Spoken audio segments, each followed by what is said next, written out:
نحمده ونصلی علی رسوله الکریم۔ قال الامام حجۃ الاسلام شاہ ولی اللہ دہلوی ویتل الصادقین جماعت تسمی باصحاب الیمین۔ یہ اس مبحث کے 16ویں باب کا نصف آخر ہے۔ اس باب میں امت میں موجود مختلف طبقات کا تذکرہ ہے۔ قرآن حکیم کی سورۃ الواقعہ کے تناظر میں جن 3 جماعتوں کا تذکرہ کیا گیا تھا، اسی حوالے سے شاہ صاحب نے جو طبقات بیان کیے ہیں ان میں سب سے پہلا مفہمین تھے، اور پھر مفہمین کے بعد السابقین۔ مفہمین تو انبیاء علیہم السلام، ان کے بعد السابقین کا تذکرہ تھا جن کی 9 ذیلی اقسام پچھلے سبق میں ہم پڑھ چکے ہیں۔ سابقین کے بعد جن کا تذکرہ سورۃ الواقعہ میں بیان کیا گیا ہے وہ اصحاب الیمین ہے۔ شاہ صاحب نے کہا یتل السابقین جماعت، سابقین کے بعد ان کے نیچے ان کے ماتحت ایک جماعت ہے جنہیں اصحاب الیمین کہا جاتا ہے، اور اس کی بھی کچھ اجناس ہیں، 3 جنس بیان کی ہیں۔ شاہ صاحب فرماتے ہیں کہ ان میں سے سب سے پہلی جنس وہ ہے کہ نفوسہم قریبۃ المأخذ من السابقین۔ اصحاب الیمین میں پہلی قسم ان لوگوں کی ہے جو سابقین کی جو صلاحیت اور استعداد ہے اس کے قریب ترین ہے۔ لم یوفقوا لتکمیل ما جبلوا له، ان لوگوں کو اپنی فطرت کی تمام چیزیں جو ان کی تھیں ان کی تکمیل کی مکمل توفیق نہیں ہوئی۔ فاقتصروا علی الاشباح دون الارواح، انہوں نے اپنی عملی زندگی کے جو عملی شکلیں اور صورتیں تھیں ان کو اختیار کیا، ان تک محدود رہے، اور اس کی جو ارواح اور ملکات اور اخلاق ہیں ان تک نہیں پہنچ پائے۔ پیچھے سابقین کی گفتگو میں ہم یہ بات سمجھ چکے ہیں کہ سابقین وہ لوگ ہیں کہ جن میں اخلاق اور ملکات کا غلبہ ہوتا ہے، عملی مقدار چاہے کم ہی کیوں نہ ہو، لیکن وہ اصل میں خلق اور ملکات ان کی طرف توجہ کرتے ہیں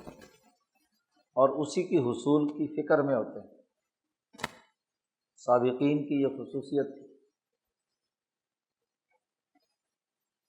پیچھے جو بحث اخلاق اور ملکات اور اعمال اور اشباح کے حوالے سے ہے وہ ذہن میں رہنی چاہیے کہ اعمال کے مجموعے سے انسانی نفس کے اندر خلق اور ملکہ پیدا ہوتا ہے۔ تو جو لوگ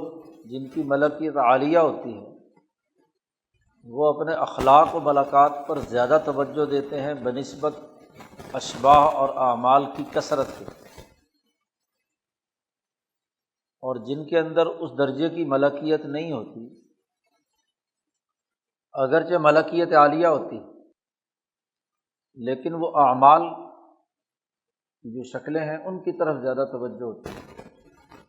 اس لیے یہاں کہا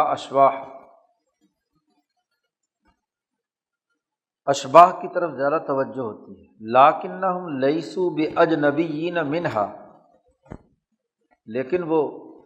ارواح سے مکمل طور پر دور بھی نہیں ہوتے۔ مولانا سندھی نے کہا ہے کہ ان کو ارواح کا بھی ایک بہت بڑا حصہ دستیاب ہوتا ہے، یعنی محض صرف اعمال ہی کی کثرت پر ان کی توجہ نہیں ہوتی یا عمل کی نوعیت ہی پر وہ توجہ نہیں دیتے، بلکہ ملکات بھی ہوتے ہیں، لیکن ملکات اس اعلیٰ درجے کے نہیں جو سابقین کے اندر پائے جاتے ہیں۔ ان کی کامل اور مکمل توجہ اخلاق کی طرف اور ملکات کی طرف ہوتی ہے،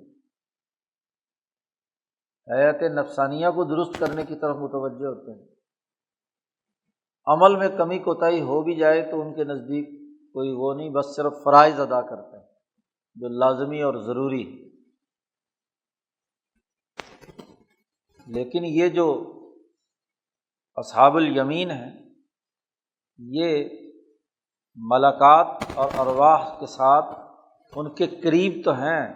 لیکن اعلیٰ درجے میں نہیں ہیں، لیکن اور عملی شکلیں جو ہیں ان کی طرف زیادہ توجہ ہوتی ہے، اس کا عملی نظام بنانے، اس کی طرف متوجہ ہونے، اس کی طرف۔ یہ پہلی قسم ہے۔ دوسری قسم اصحاب الیمین کی وہ ہے جو اہل تجاذب ہے، اور اصحاب الیمین کی جو پہلی قسم ہے وہ بھی تصالوں میں سے، اور ملکیت بھی عالیہ ہوتی ہے، لیکن یہ جو اصحاب الیمین کی دوسری قسم ہے یہ اہل تجاذب میں ہوتے ہیں، یعنی ان کی ملکیت اور بہیمیت کے درمیان کشمکش ہوتے ہیں، اور نفوسہم ضعیفۃ الملکیہ، ملکیت ان کی کمزور ہوتی ہے نسبتاً،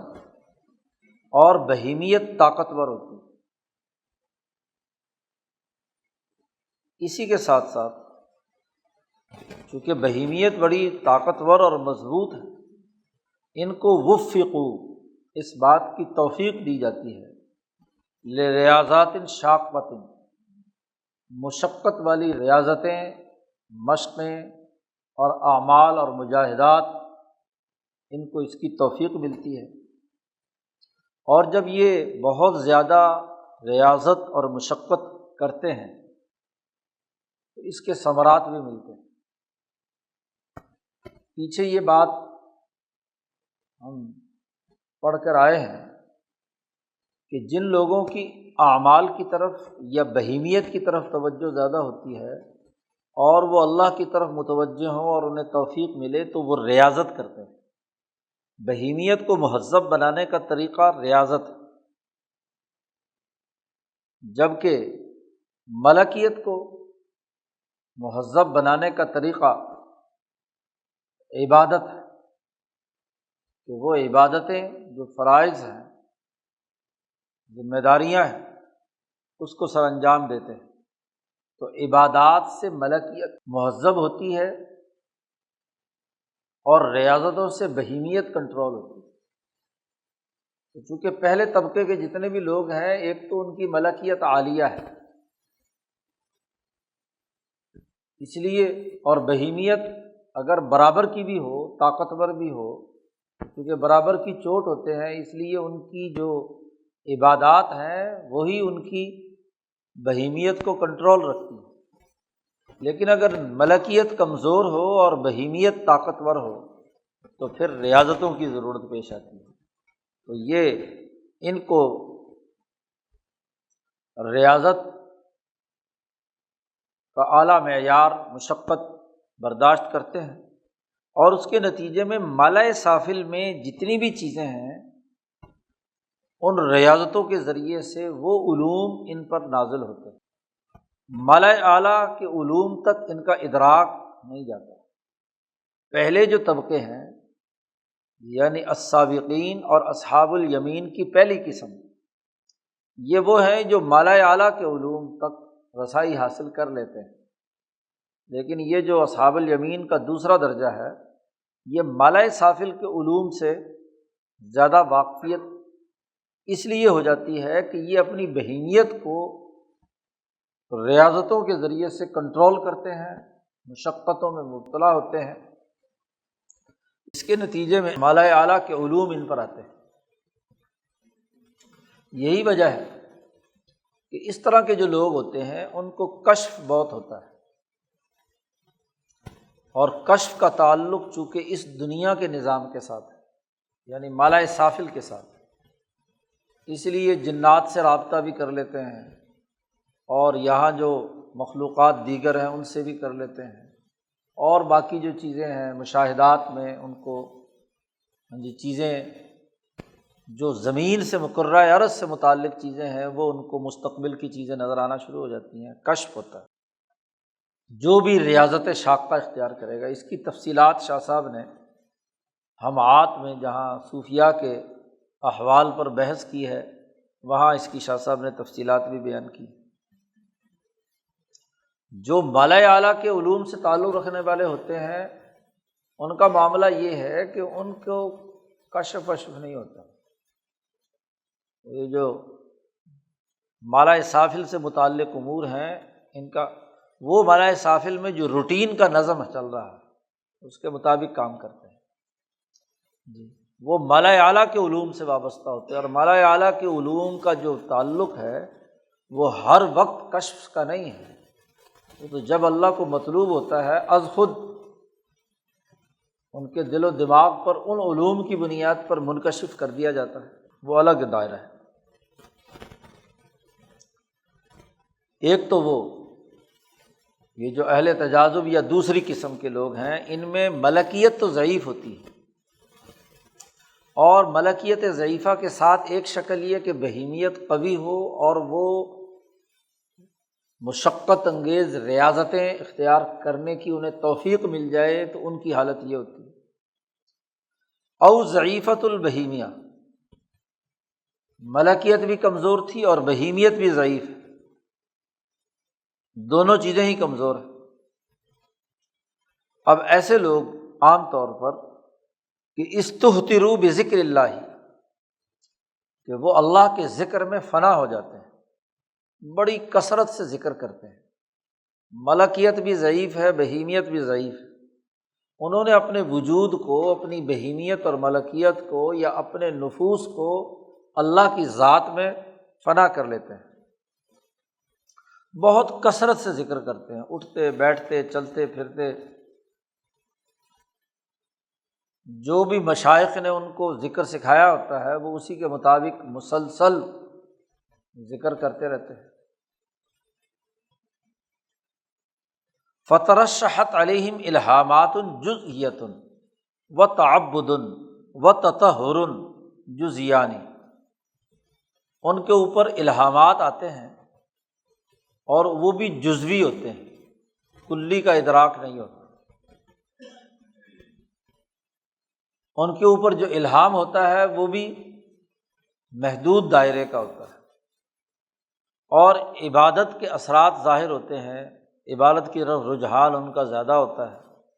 وہ تطہر اور جزوی طور پر پاکیزگی کی طرف مائل ہوتے ہیں، ہر وقت باوضو رہنا، لباس صاف ستھرا رکھنا، اس طرح کی نفاست ان کے اندر موجود ہوتی ہے، لباس کی، وضو کی، طہارت کی اور عبادت کی،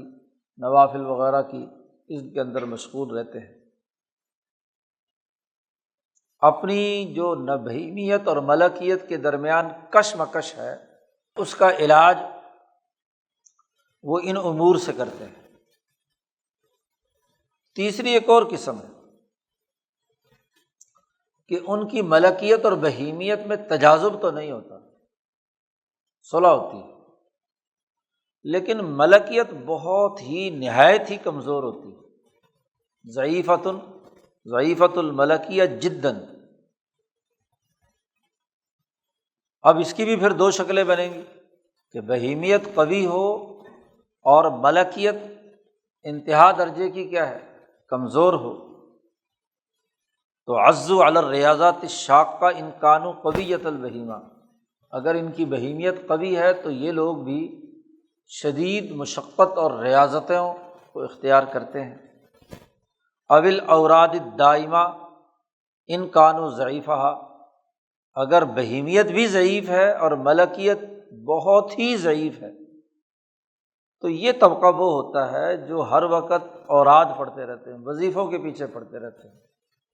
وظائف سیکھ لیے، جس نے بھی بتا دیا وہ وظیفہ شروع کر دیا، یا اپنے شیخ کا بتلایا ہوا وظیفہ ہر وقت پڑھتے ہیں، وظیفوں کے وہ گویا کہ مقلد ہوتے ہیں، وظائف بیان کرنے کی طرف متوجہ ہوتے ہیں۔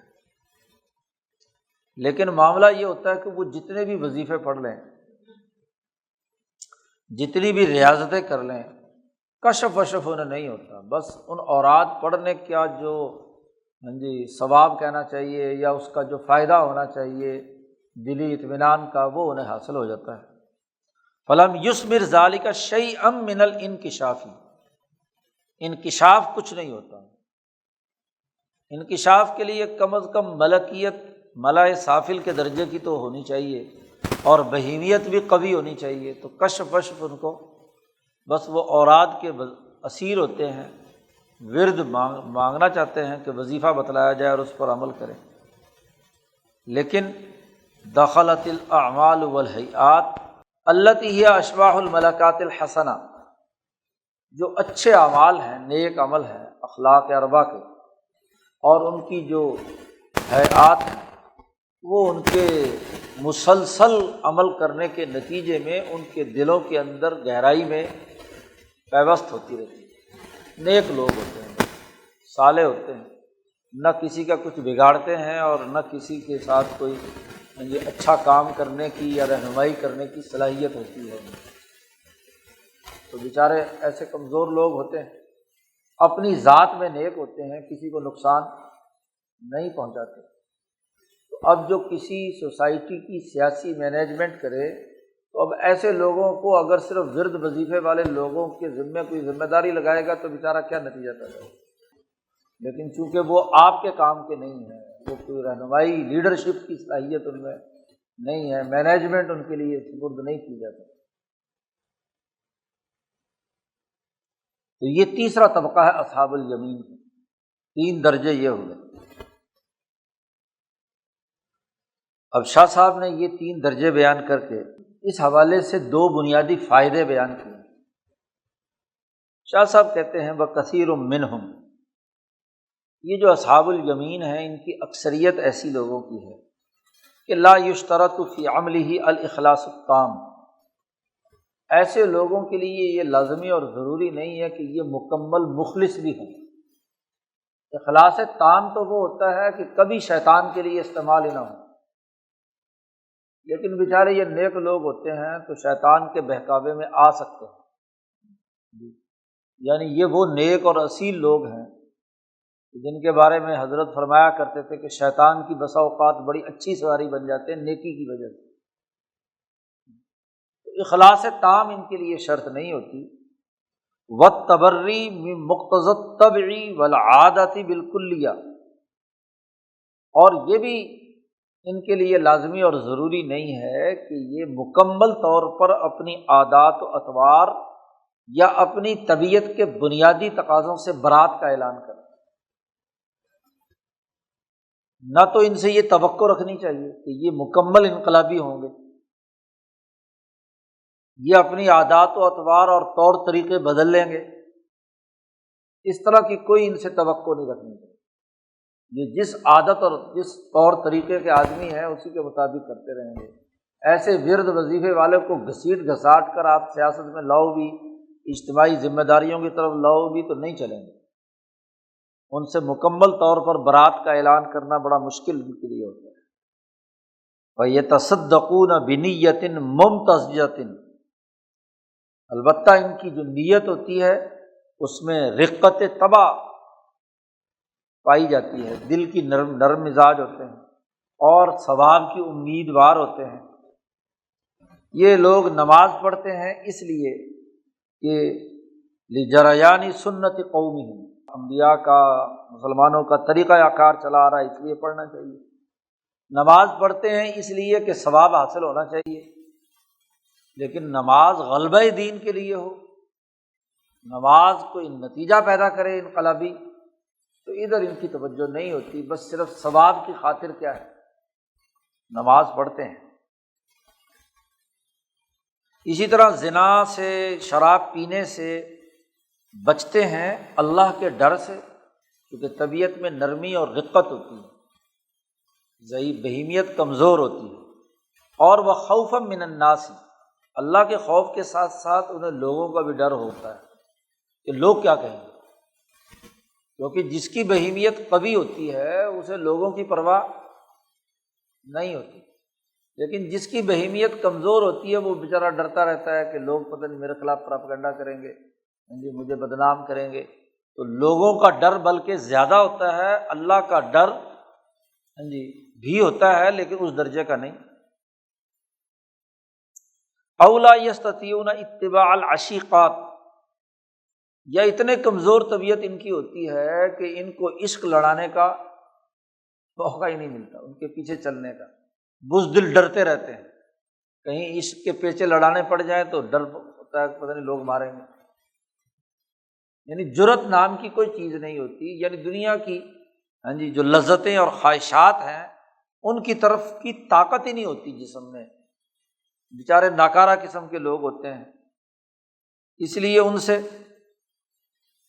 ادھر توجہ کی امید بھی نہیں ہوتی۔ ایسے ہی ولا بذل الاموال فی الملاہی، اپنے مال و دولت کو کسی لہو و لعب میں خرچ کرنے کی بھی عادت نہیں ہوتی، کیونکہ بہیمیت قوی ہوگی تو وہ ادھر ادھر کی لذتیں، ادھر ادھر کی کام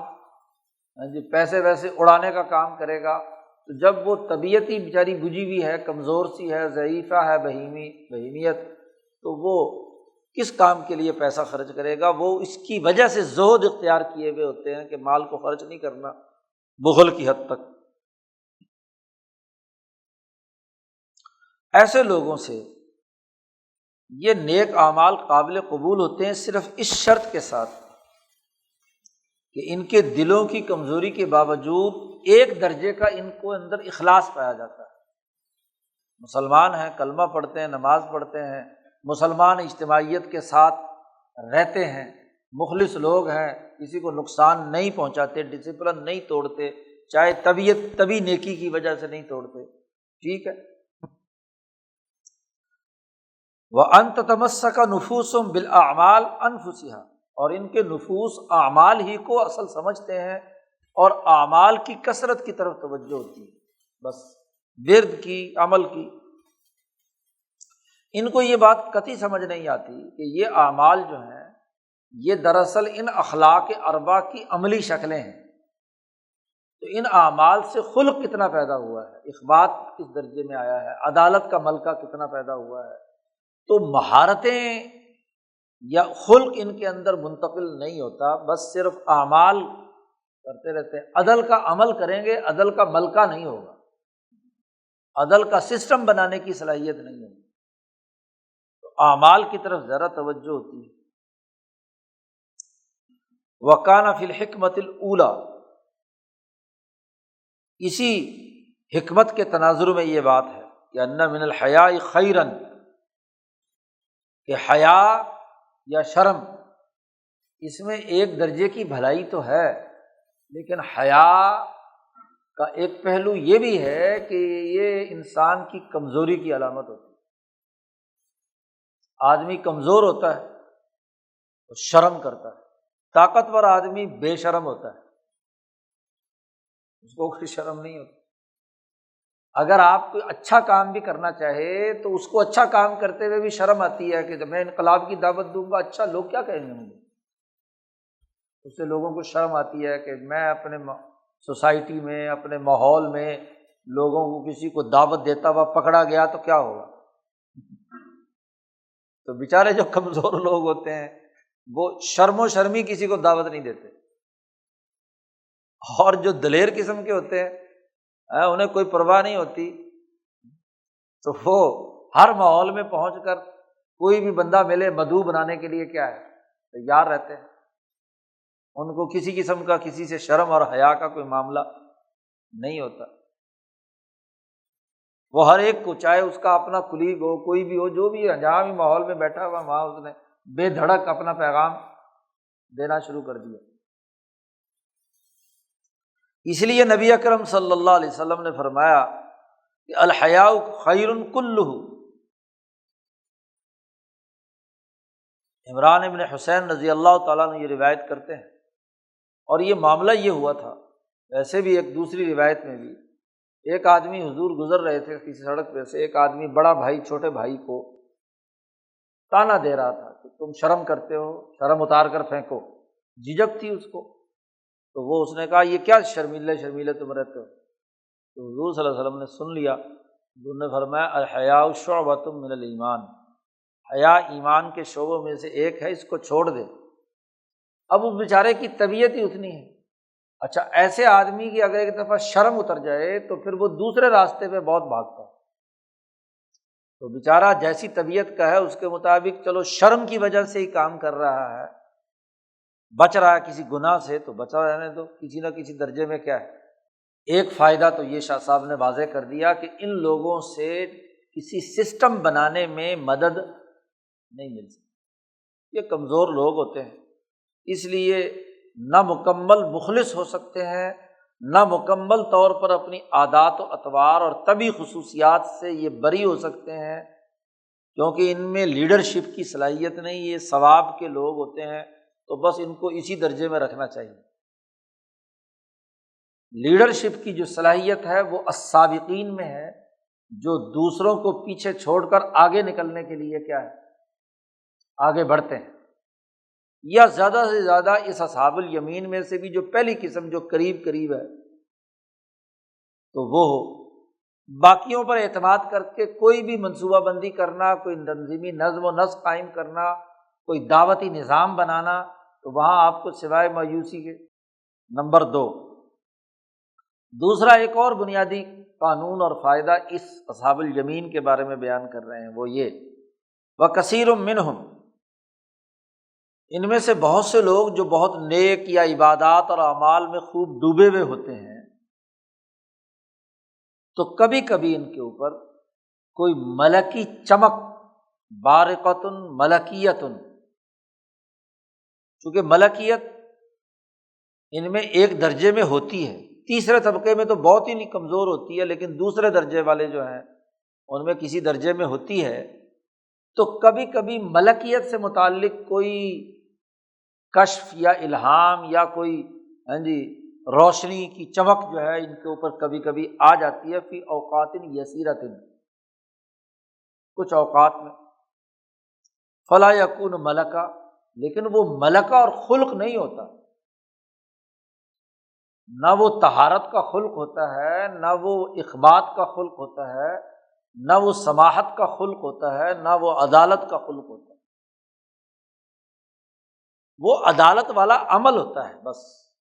اور اس کے نتیجے میں بسا اوقات اس عمل کرتے ہوئے ملکیت کے تعلق سے ان کو اس کی حقانیت یا اس کا ایک جوش ان کے دماغ میں آ جاتا ہے،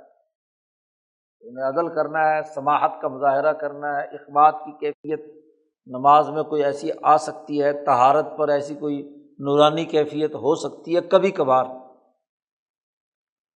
وہ اس سے مکمل طور پر اجنبی نہیں ہوتے۔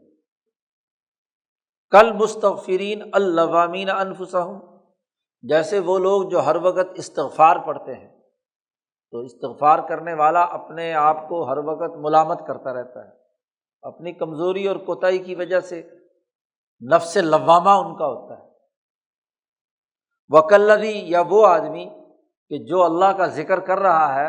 اور بسا اوقات ذکر کرتے کرتے ایسی کیفیت طاری ہوتی ہے کہ اللہ کے ڈر اور خوف سے اس کی آنکھوں سے آنسو جاری ہو جاتے ہیں، فاضت عیناہ، یا کالذی، یا وہ آدمی کہ لا تمسک نفسہ الشر لضعف فی جبلتہ، اپنی فطرت و جبلت میں کمزوری کی وجہ سے بسا اوقات کسی برائی کے کام سے اپنے آپ کو بچانے میں کامیاب نہیں ہوتا، یعنی کوئی شر دعوت دے رہا ہو تو بسا اوقات وہ شر ان کو اپنی لپیٹ میں لے لیتا ہے، کیونکہ وہ نیک لوگ ہوتے ہیں تو اپنے جیسے سب کو نیک سمجھتے ہیں، بسا اوقات ان کو اس شر کے شر ہونے کا پتہ نہیں ہوتا، اس کو وہ نیکی سمجھ کر اس کے اعلی کار بن جاتے ہیں، کیونکہ ان کی جبلت اور فطرت میں ضعف ہوتا ہے، تو شر سے اپنے آپ کو بچا نہیں سکتے، خاص طور پر ایسے اجتماعی شر سے جو سوسائٹی کے اجتماعی تقاضوں سے متعلق ہے، سیاست اور معیشت سے متعلق ہے، وہ اس شر میں بسا اوقات اعلی کار بن جاتے ہیں۔ ان کے دل کی حالت ایسی ہوتی ہے جیسے کقلب الطیر، جیسے پرندے کی پھڑپڑاہٹ ہوتی ہے، یا پرندہ کبھی آسمانوں میں اور کبھی ایک دم زمین میں، کبھی تو اونچی فضاؤں میں اور کبھی کسی گند پر چھلانگ مار دیتا ہے، تو ان کا دل بھی کبھی عرش بری اور کبھی اس کرۂ زمیں مختلف۔ او لتحلل طارئ علی مزاجہ، جیسے شاہ صاحب نے کہا اس کی مثال ایک اور بھی ہو سکتی ہے جیسے کسی پر کوئی ایسی کیفیت طاری ہو کہ اس کا وجود گھل رہا ہو۔ جس آدمی کی جسم میں کمزوری ہو بخار کی وجہ سے، یا آگے شاہ صاحب نے مثال دی ہے کہ اس کو دست وست لگے ہوئے ہیں جس کی وجہ سے پیٹ جاری ہے، تو اس سے جو نقاہت ہوتی ہے مزاج میں، تو ایسے آدمی کا مزاج کمزوری کے اندر چڑچڑا ہوتا ہے، کبھی تو جیسے بوڑھے آدمی کا بھی کبھی ایک دم اوپر اور ایک دم کیا ہے نیچے، ایسے مزاج کے لوگ ہوتے ہیں۔ یا جس پر مصیبتیں بہت زیادہ اتری ہوئی ہوں تو اس کا مزاج بھی ایسا ہی بچوں کی طرح ہو جاتا ہے، کبھی تو وہ اپنے آپ کو بہادر بنا رہے ہوتے ہیں اور کبھی ایک دم چھلانگ مار کے نیچے چلے جاتے ہیں۔ کفرت بلایاہم خطایاہم، ان کی مصیبتیں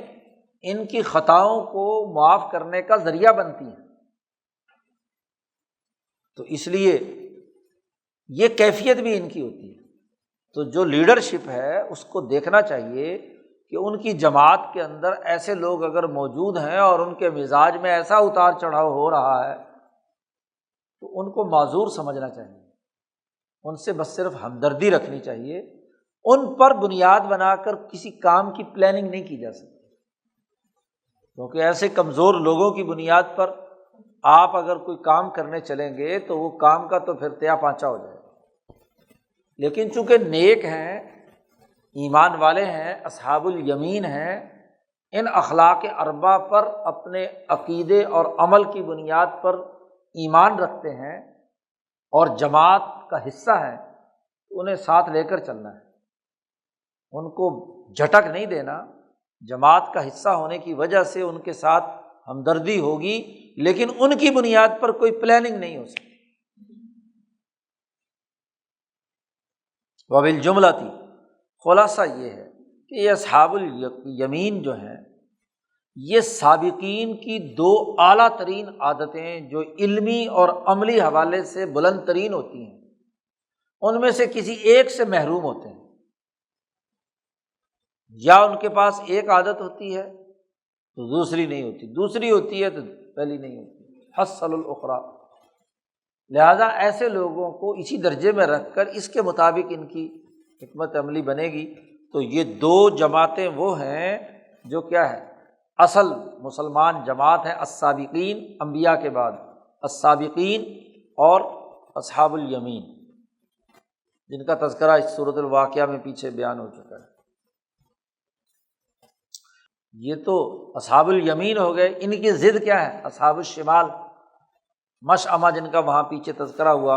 وہ آگے آ رہے ہیں، منافقین ہیں، کافر ہیں، فاسق ہیں، فاجر ہیں، ان کی تعریف آگے شاہ صاحب کر رہے ہیں۔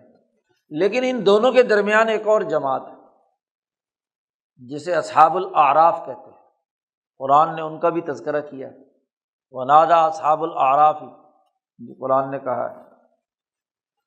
شاہ صاحب کہتے ہیں اصحاب الیمین کے بعد ایک ایسی جماعت ہے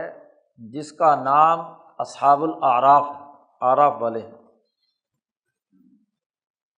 ان کی بھی دو قسمیں ہیں۔ شاہ صاحب کہتے ہیں نمبر ایک، وہ لوگ، وہ قوم جن کے مزاج صحیح ہوتے ہیں، طبعی مزاج صحیح ہوتے ہیں، ان کی فطرت میں ذہانت اور ذکاوت اور پاکیزگی ہوتی ہے، لیکن معاملہ یہ ہوتا ہے کہ ایسے صحت مند رہنے والے لوگوں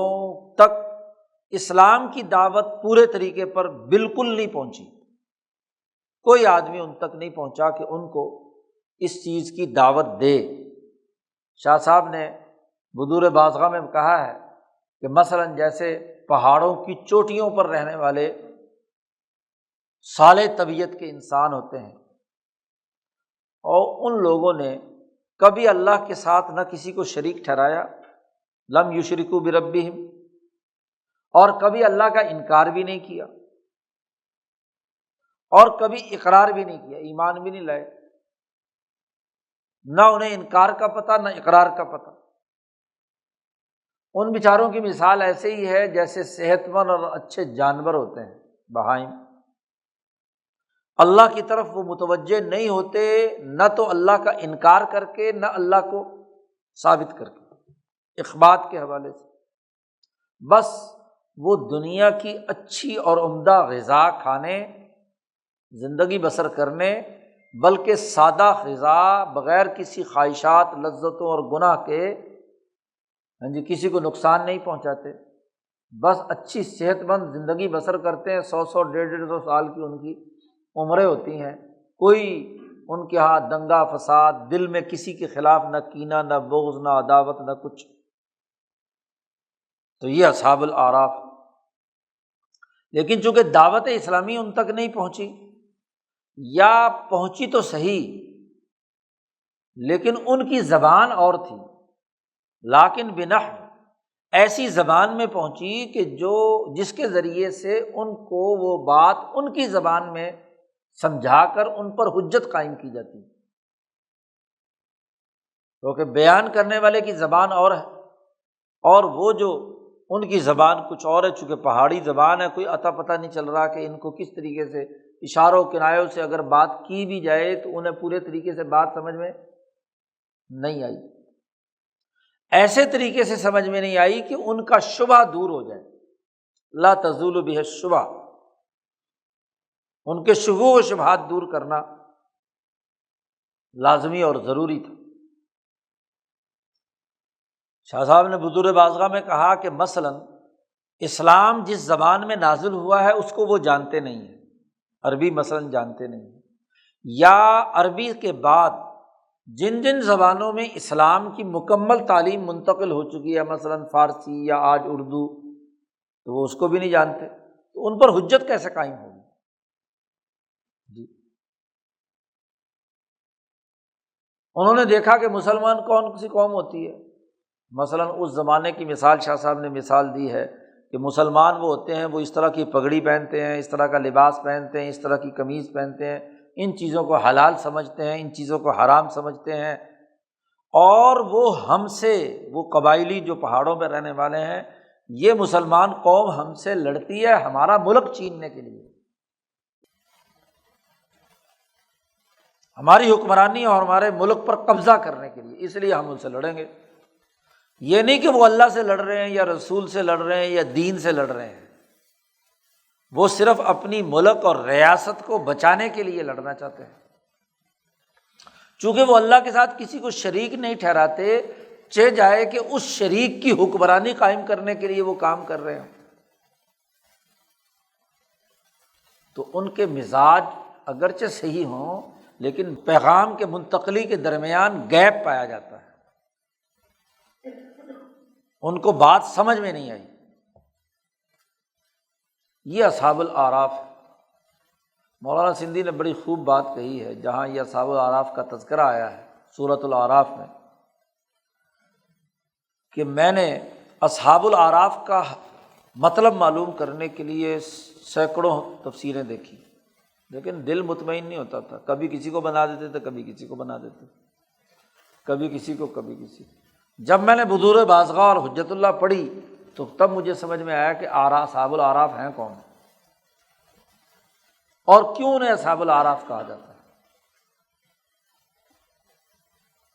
اس لیے الہام الرحمن میں جہاں اصحاب الاعراف کا تذکرہ ہے، وہاں شاہ صاحب نے یہ حجت اللہ کی پوری عبارت نقل کی ہے، یہاں سے لے کر دوسری قسم تک، اور البدور البازغہ کی ساری عبارتیں نقل کی ہیں، اور پھر واضح کیا ہے کہ اصل حقیقت اصحاب الاعراف کی صرف یہی لوگ ہیں۔ اب وہ کبھی کسی فرقے کو کہہ دیتے ہیں مفسرین، کبھی کسی کو کہہ دیتے، کبھی کسی کو کہہ دیتے کہ یہ اصحاب الاعراف، لیکن شاہ صاحب نے واضح طور پر اس کی تعریف اور حقیقت متعین کر دی کہ یہ اصحاب الاعراف۔ شاہ صاحب کہتے ہیں فنشأوا، وہ جو پہاڑی علاقوں میں، دور دراز اونچے علاقوں میں صحت مند مزاج رکھنے والے لوگ وہاں اپنی دنیا میں منہمک ہیں، تو فنشأوا، وہ وہاں انہوں نے نشو و نما اور ارتقاء پذیر ہوئے، لیکن بد اخلاقی میں کبھی منہمک نہیں ہوئے، چوری، ڈاکہ، قتل، جھوٹ، بددیانتی، ایک دوسرے کے حقوق مارنا، کبھی ان کو اس کا خیال نہیں آیا، نہ اس میں اگر کوئی اللہ ماشاء اللہ کہیں چھوٹی موٹی اگر جھوٹ بول بھی دیا تو انہماک نہیں، یعنی جس سے قلب آلودہ ہوتا ہے، گندگی والا ہوتا ہے، یہ جو 4 اخلاق ہیں ان کی ضد میں ظلم ہے، ہاں جی، سماحت کے مقابلے میں بے وقاری ہے، جی، اسی طریقے سے اخبات کے مقابلے پر کیا ہے، سرے سے ہاں جی کسی قدرت اور طاقت کا انکار ہے، طہارت کے مقابلے میں کیا ہے، گندگی اور ناپاکی کی حالت جس میں انسان لتھڑا ہوا ہو، ایسی انہماک نہیں ہے، اور نہ ہی ایسے اعمال کرتے ہیں جو مردیہ قابل رد ہے، ہلاک کرنے والے ہیں، نہ ہی وہ اللہ جناب الحق کی طرف متوجہ ہیں، نہ نفیاً نہ اثباتاً۔ ذات باری تعالیٰ کا انکار کرنا یہ کفر کا اعلیٰ ترین درجہ ہے، اور ذات باری تعالیٰ کا اثبات کرنا یہ ایمان کی حالت ہے۔ یہ اصحاب الاعراف نہ تو ذات کی نفی کرتے ہیں، ذات باری تعالیٰ کی نہ اثبات کرتے ہیں۔ کان اکثر امرہم، بس ان کا زیادہ سے زیادہ معاملہ کیا ہوتا ہے، الاشتغال بالارتفاقات العاجلہ، دنیا کے ارتفاقات کے اندر مشغول ہونا، بس صبح سے شام تک ہل چلا لیا، کوئی کام کاج کر لیا، روٹی روزی کھا لی، کھانا کھا لیا، سو گئے، ہاں جی، اور بچے پیدا کر دیے، جو روٹین کے دنیاوی کام ہیں بس ان میں مشغول ہیں۔ فاولئک، یہ لوگ جب مریں گے تو رجعوا الی حالۃ عمیاء، تو مرنے کے بعد یہ ایک ایسی حالت میں مبتلا ہوں گے جو اندھے کی حالت ہوتی ہے، لا الی عذاب ولا الی ثواب، نہ ان پر جہنم کا عذاب ہوگا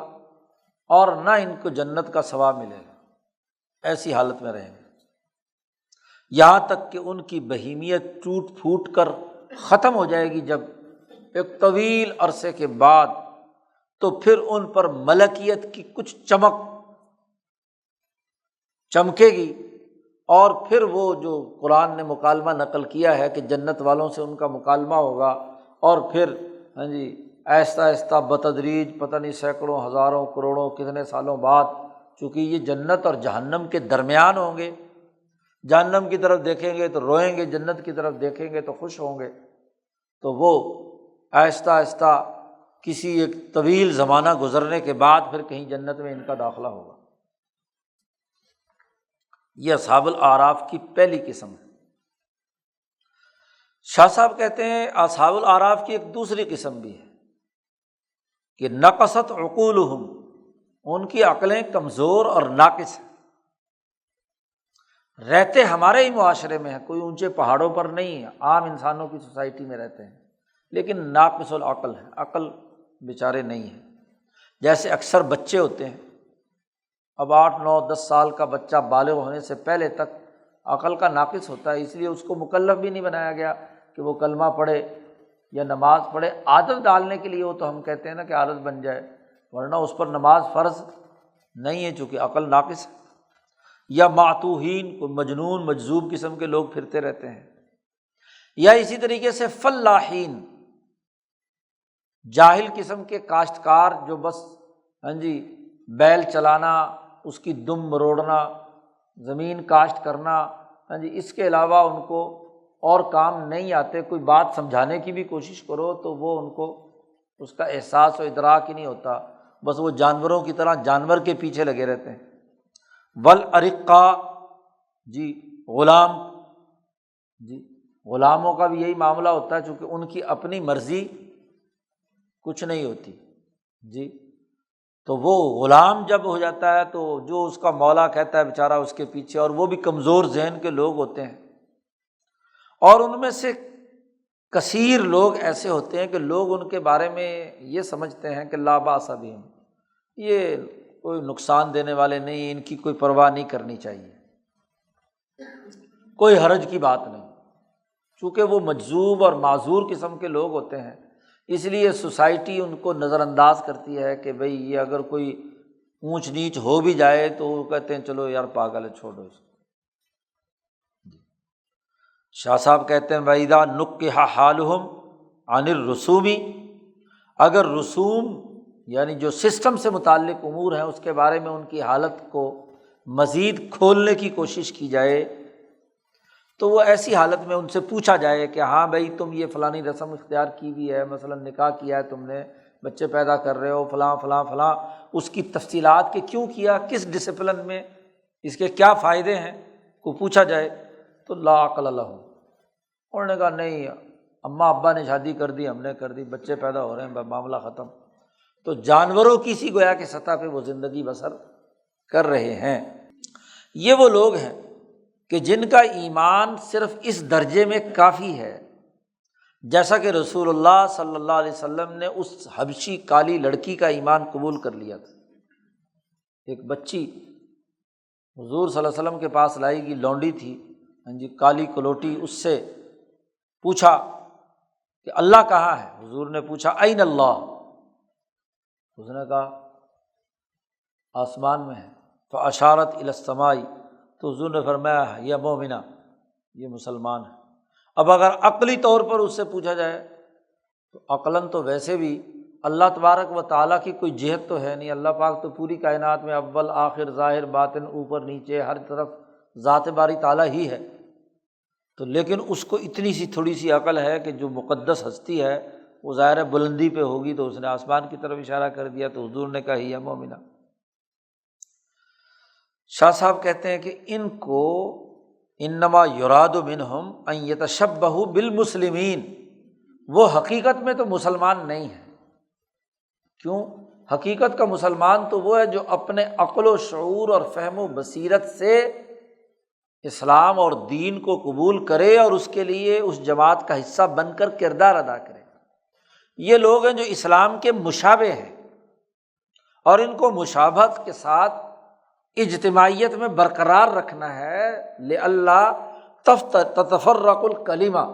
تاکہ اجتماعیت نہ ٹوٹے، اجتماعیت کا حصہ بن کر وہ لوگ رہیں۔ تو یہ بھی شاہ صاحب نے کہا اصحاب الاعراف، چونکہ انہوں نے کوئی ملکہ حاصل ہی نہیں کیا، کیونکہ اصل مطلوب کیا تھے؟ اخلاق اربع، یہ بیچارے اعمال تک بھی نہیں ابھی تک پہنچے، تو ان اعمال کے نتیجے میں اخلاق تک کیسے پہنچیں گے؟ جنت میں تو وہ داخل ہوگا کہ جس کے اخلاق ہوں گے، تو اعمال کے نتیجے میں اخلاق پیدا ہوں گے، تو پھر اب یہ تو ایسے ناقص لوگ ہیں کہ ان کے پاس تو اخلاق کا تو کچھ ہے ہی نہیں، اور اعمال بھی بس مشابہ، اسلام کی مشابہت کی وجہ سے وہ کرتے ہیں۔ ایسا آدمی جو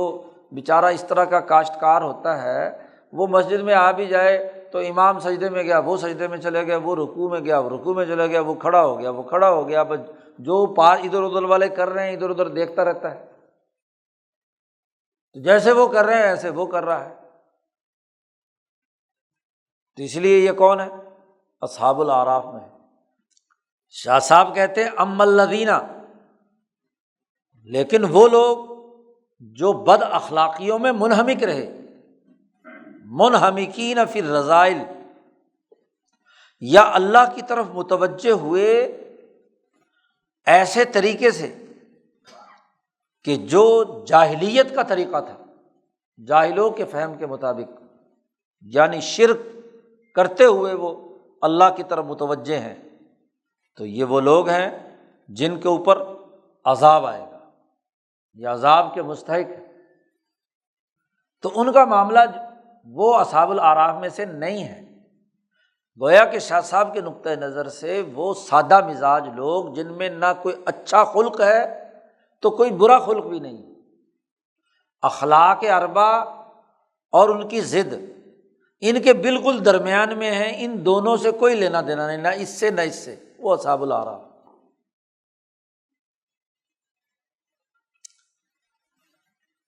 ان کے بعد اگلا طبقہ جس کو اصحاب الشمال کہا گیا،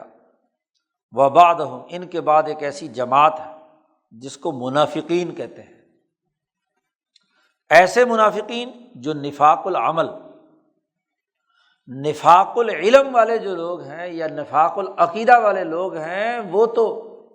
آگے آ رہے ہیں، وہ تو کافروں سے ملتے ہیں۔ یہاں وہ ہے کہ کلمہ تو صحیح پڑھا، عقیدہ درست، مسلمان ہے، لیکن کما حقو جیسے اس عقیدے کے مطابق اعمال کرنے چاہیے وہ نہیں کر رہے، عملی طور پر نفاق پایا جاتا ہے۔ شاہ صاحب کہتے ہیں ان منافقین کی بھی کئی اقسام ہیں، وہم اجناس۔ نمبر 1، لم تبلغ بہم السعادۃ الی وجود الکمال المأمور بہ علی ما هو علیہ، ان تک اصل نیک بختی کی یہ جو 4 اخلاق ہیں یا دین کا کامل اور مکمل سسٹم ہے وہ ان تک پہنچا ہی نہیں۔ نفاق اس وجہ سے پیدا ہوا، نفاق عملی۔ انما غلب علیہم، ان پر صحیح اخلاق نہ پہنچنے کے نتیجے میں غلبہ ہے 3 میں سے کسی ایک چیز کا۔ پیچھے آپ نے پڑھا تھا کہ اخلاق اربع کے راستے کے کچھ حجابات ہیں، اور وہ حجابات کتنے تھے؟ حجاب طبع، حجاب رسم، حجاب سوء معرفہ۔ تو نفاق عملی کی پہلی قسم وہ ہے کہ جن تک اخلاق اربع کا مکمل پیغام نہیں پہنچا اور وہ حجابات میں سے کسی ایک حجاب کے تابع ہے، یا تو حجاب طبیعت ہے تو طبی خواہشات اور لذات کے حجاب کی وجہ سے ففنوا فی ملکۃ رذیلۃ، وہ رذیل قسم کے پست قسم کے ملکے کے اندر فنا ہوئے ہیں، طبیعت کی لذتوں اور خواہشات، مثلاً شرح الطعام، طعام کا لالچ، بس کھانے کو ملنا چاہیے، کھانے کو ملنا چاہیے، زیادہ سے زیادہ اچھا اور عمدہ کھانا، بس اسی میں منہمک، اور کوئی نہیں، 2 اور 2 4 روٹیاں ہی ہر وقت ان کے دماغ میں ہیں۔ تو یہ بد اخلاقی ہے، سماحت کی ضد ہے، سماحت والے خلق کی کیا ہے؟ ضد ہے۔ تو کھانے کی لذت میں مبتلا ہے، یا عورتوں کے پیچھے لگے رہتے ہیں، زن مرید ہے، عورتوں کی خواہشات شہوتوں کے اندر مبتلا ہیں، بس کھا لیا پی لیا اور اسی چکر میں حلال و حرام کا بھی کوئی فرق اور امتیاز نہیں۔ اسی طرح حسد اور کینہ، بغض، عداوت،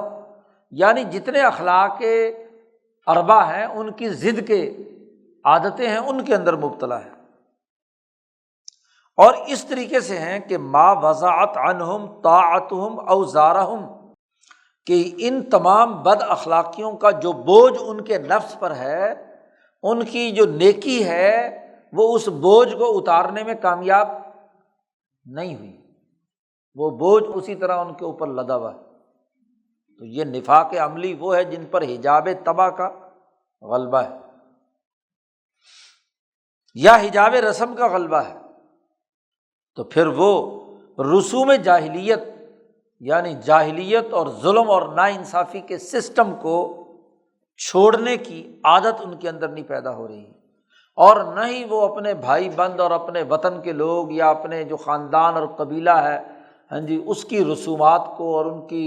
طور طریقوں کو وہ چھوڑنا چاہتے ہیں۔ وہ کہتے ہیں چونکہ وہ کافر ہیں تو ہم بھی کافر ہیں، یا وہ غلط راستے پر چل رہے ہیں تو چونکہ برادری کا کام ہے تو ہم اس کے مطابق چلیں گے، یعنی ماحول کی رسومات کے غلام ہیں۔ حق واضح بھی ہو جائے تو اسے قبول کرنے کے لیے تیار نہیں۔ یا نفاق عملی کی تیسری قسم حجاب سوء المعرفہ ہے، کہ اللہ کے بارے میں جو معرفت ہے وہ ان کی غلط ہے۔ جیسے مثلاً وہ فرقہ جو لوگوں کو اللہ کے ساتھ تشبیہ دیتا ہے کہ عیسیٰ جو ہے وہ اللہ ہو گئے، یا عزیر اللہ ہو گئے، یا کسی پتھر میں کہا کہ اللہ کے اختیارات آ گئے، یا وہ جو اللہ کے ساتھ شریک ٹھہراتے ہیں عبادتاً یا استعانتاً، یا عبادت اور عبادت نہیں ہے تو مدد مانگنے کے اعتبار سے، شرکن خفیاً، شرک ہے مخفی طور پر،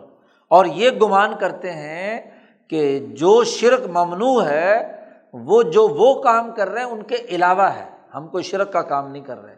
ہم جو قبروں کو سجدہ کر رہے ہیں یا ہم جو کسی کو اللہ کے ساتھ شریک ٹھہرا رہے ہیں، یہ وہ شرک نہیں ہے جو منع ہے، وہ شرک کی اپنی تشریح کرتے ہیں۔ وذالک، اور یہ فیما، ان چیزوں میں ہوتا ہے کہ جہاں شریعت نے واضح 2 ٹوک نص بیان نہیں کی تھی تو ان کو شبہ رہتا ہے تو ان کا شبہ یا ان کا پردہ منکشف نہیں ہوتا، اس سوء معرفت یا غلط طور طریقوں کو وہ اپنائے رکھتے ہیں۔ منافقین کی دوسری قسم وہ ہوتی ہے کہ جو انتہائی کمزور اور فضول قسم کے لوگ ہوتے ہیں، ان کے اندر خرابی پائی جاتی ہے بیچاروں میں، نفاق عمل والے، اہل مجون ہوتے ہیں، سخافت بہت زیادہ ہوتی ہے، بزدلی، کمزوری، ہلکا پن، جی کھلنڈرا پن ان کے اندر موجود ہوتا ہے، حیا اور شرم نہیں ہوتی۔ ان کو اللہ کی محبت اور اس کے رسول کی محبت ان کو اس درجے میں نہیں ہوتی کہ وہ اللہ کے ڈر سے گناہوں سے بچیں۔ جیسے اس آدمی کا معاملہ ہے جو شراب پیتا تھا لیکن اللہ اور اس کے رسول سے بھی محبت رکھتا تھا۔ نبی اکرم صلی اللہ علیہ وسلم نے اس کی گواہی دی۔ ایک آدمی تھا، حضور صلی اللہ علیہ وسلم کی مجلس میں صحابی تھے، روایت ہے جی حضرت عمر بن الخطاب رضی اللہ تعالیٰ عنہ روایت بیان کرتے ہیں، بخاری میں یہ روایت ہے کہ ایک آدمی حضور صلی اللہ علیہ وسلم کے زمانے میں تھا، بیچارہ چونکہ بے وقوف سا تھا، مجنون سا تھا، کانا یلقب حمارن، عربی میں حمار کسے کہتے ہیں؟ گدھے کو، تو اس کو لوگ حمار کہہ کر پکارتے تھے، گدھا۔ وہ تھا تو ایسا صحیح مجنون سا، لیکن حضور کی مجلس میں وہ ایسی کوئی گپ شپ مارتا تھا کہ حضور کو ہنساتا رہتا تھا۔ تو وہ جو مجلس کی جو خاموشی اور سستی ہوتی ہے اسے دور کرنے کے لیے گپ شپ لگاتا رہتا تھا۔ اس نے شراب پی تھی اور حضور صلی اللہ علیہ وسلم کو کوڑے لگانے کا حکم دیا۔ جو شراب کے کوڑے تھے وہ اس کو لگائے گئے، حد شرب خمر اس پر لگی۔ جی ایک دن وہ آیا، حضور نے اس کو جب وہ کوڑے ووڑے لگائے تو ایک آدمی بول پڑا اس کے بعد کہ اے اللہ اس کے اوپر لعنت بھیج، اس کے اوپر لعنت کا لفظ بولا۔ تو نبی اکرم صلی اللہ علیہ وسلم نے فوراً منع کیا، لا تلعنوہ، اس پر لعنت مت بھیجو، یہ تجھے نہیں معلوم اللہ کی قسم؟ حضور نے فرمایا واللہ، اللہ کی قسم، ما علمت الا انہ یحب اللہ ورسولہ، اللہ کی قسم میں جانتا ہوں کہ یہ اللہ اور اس کے رسول سے سچی محبت کرتا ہے۔ تو لیکن چونکہ عقل پوری سوری سی تھی اس لیے اس کو حمار کہتے تھے، تو بس اس نے ایسے ہی شراب کسی نے پیش کی، پی لی۔ تو اب وہ جب شراب جو ہے ظاہر ہے کہ قانون کے شکنجے میں جب کوئی آئے گا، عدالت میں مقدمہ آ جائے تو پھر تو قانون تو رعایت کسی سے نہیں کرتا، تو وہ تو قانونی حد تھی، لیکن اس کی وجہ سے اس کو برا مت کہو کیونکہ اس کا دل اللہ اور اس کے رسول سے محبت رکھتا ہے۔ جی اب بخاری کی روایت ہے، حضور نے فرمایا واللہ، اللہ کا قسم، میں جانتا ہوں، مجھے علم ہے کہ یہ اللہ اور اس کے رسول سے محبت رکھتا ہے، اس لیے اس پر لعنت مت بھیجو۔ تو ایسے لوگ بھی ہوتے ہیں۔ اب اس کا یہ جو نفاق ہے، نفاق عملی ہے کہ چونکہ طبیعت ہی بیچارے کی ایسی ہے، ضعف اور کمزوری ہے، کھلنڈرا پن ہے، پرواہ نہیں ہے، تو وہ اس سے کوئی غلطی سرزد ہو گئی، عملی کوتاہی سرزد ہو گئی، اس نے اس عزم اور ارادے کے ساتھ نہیں کہ حضور نے منع کیا ہے اور محبوب کی منع کی ہوئی شراب میں پی رہا ہوں، یہ اس کے خیال میں نہیں آیا، ورنہ اللہ کا اور اس کے رسول کی محبت ہو، اگر یہ خیال کر کے پیتا تو پھر تو کافر ہو جاتا، پھر تو توہین ہے۔ تو اس لیے نفاق عملی ہے۔ تو یہ دو اقسام ہیں، یا تو حجابات میں سے کوئی ایک حجاب اس پر غالب ہے نفاق عملی میں، اور یا یہ جو کمزوری اس کی جسمانی کمزوری اور حماقت اور بے وقوفی کی وجہ سے اس نے کوئی عملی طور پر جرم کر لیا۔ یہ جو نفاق عملی ہے، نبی اکرم صلی اللہ علیہ وسلم کے بعد یہی نفاق ہو سکتا ہے۔ نفاق جو عقیدے کا ہے وہ صرف اور صرف نبی اکرم صلی اللہ علیہ وسلم کو معلوم تھا کہ وحی کے ذریعے سے حضور کو بتلا دیا گیا کہ فلاں فلاں فلاں فلاں عقیدے کا منافق ہے۔ اب کوئی آدمی اپنے آپ کو مسلمان کہے تو کوئی آدمی اس کو یہ نہیں کہہ سکتا کہ تم عقیدے کے منافق یعنی کافر ہو، کیونکہ ہمیں اب کسی کا دل چیر کر نہیں دیکھ سکتے کہ واقعتاً دل میں اس کا عقیدہ جو ہے وہ کفر کا ہے یا کیا۔ زیادہ سے زیادہ نفاق عملی اس کے بارے میں کہا جا سکتا ہے۔ شاہ صاحب کہتے ہیں اس جماعت کے بعد ایک جماعت ہے جس کو فاسقین کہتے ہیں۔ تو فاسق کون ہوتا ہے، اس کی بھی تعریف کر دی شاہ صاحب نے۔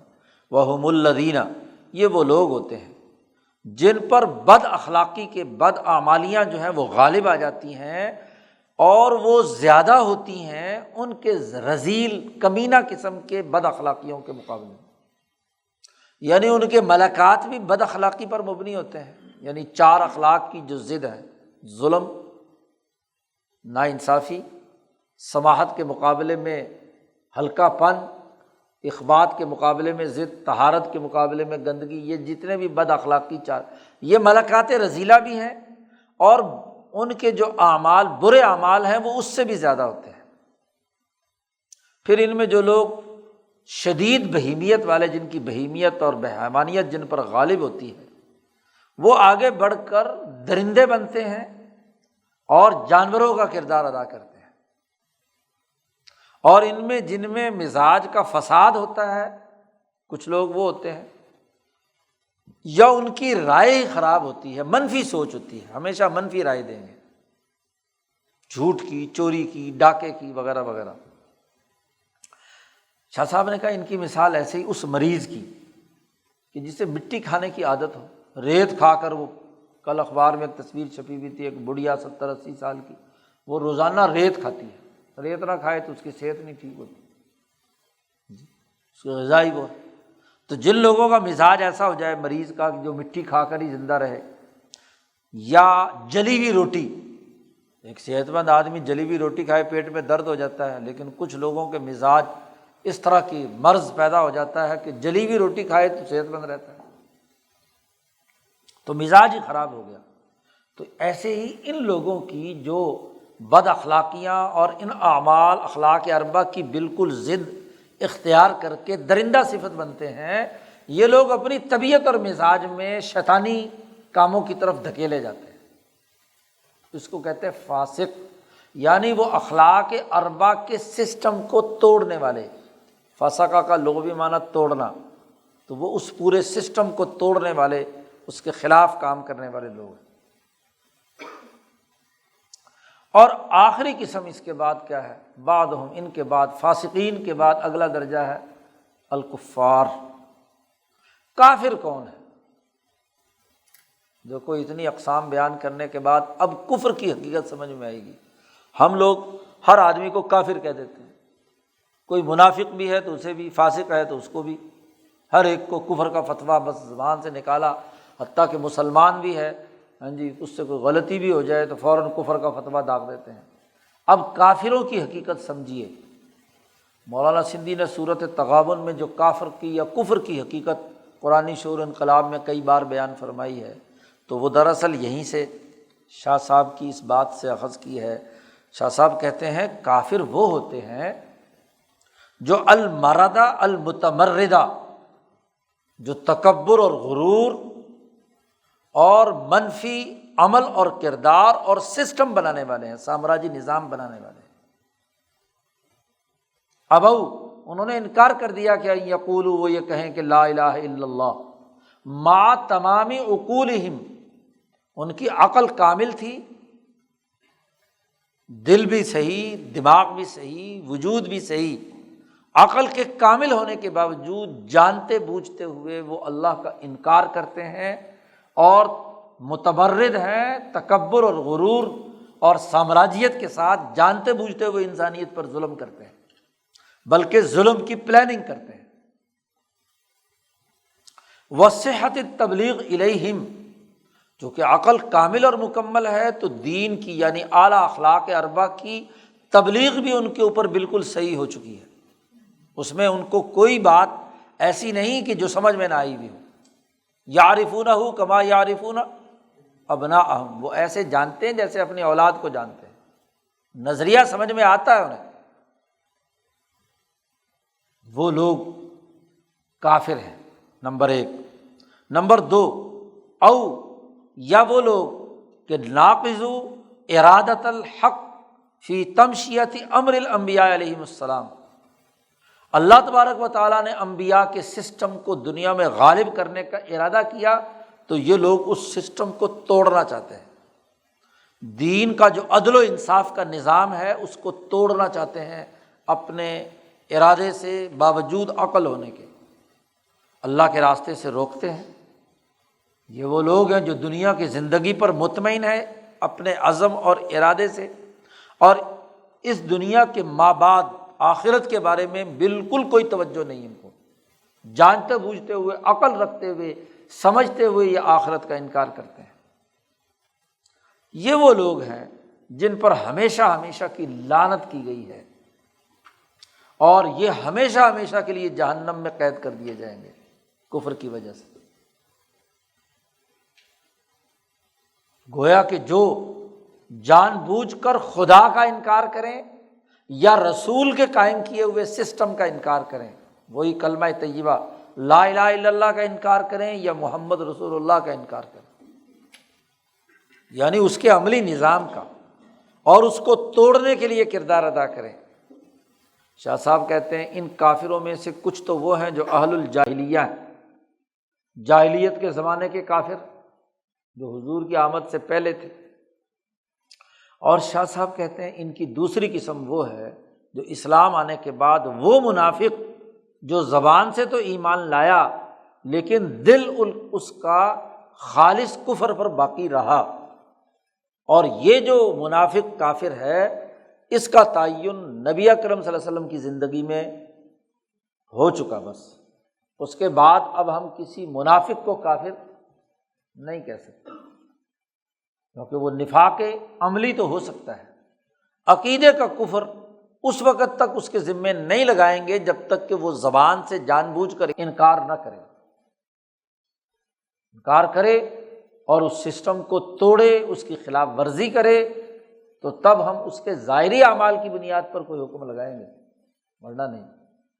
تو یہ آخری درجہ ہے کافروں کا۔ اب آپ جو سسٹم بنانا چاہیں گے تو ان تمام طبقات کو انزل الناس منازلہم، جو لوگ جس کیٹیگری میں آتے ہیں ان کے ساتھ وہی معاملہ کرنا ہوگا۔ یہ نہیں ہے کہ ان میں سے مختلف آپ رویے اپنائیں تو سسٹم اور نظام پھر درست نہیں ہوگا۔ سسٹم بناتے وقت ان تمام طبقوں کو سامنے رکھ کر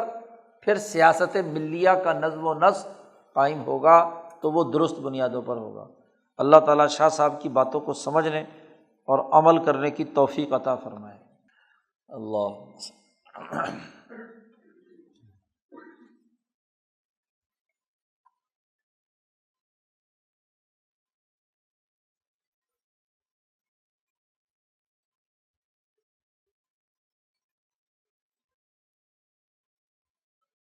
اجمعین۔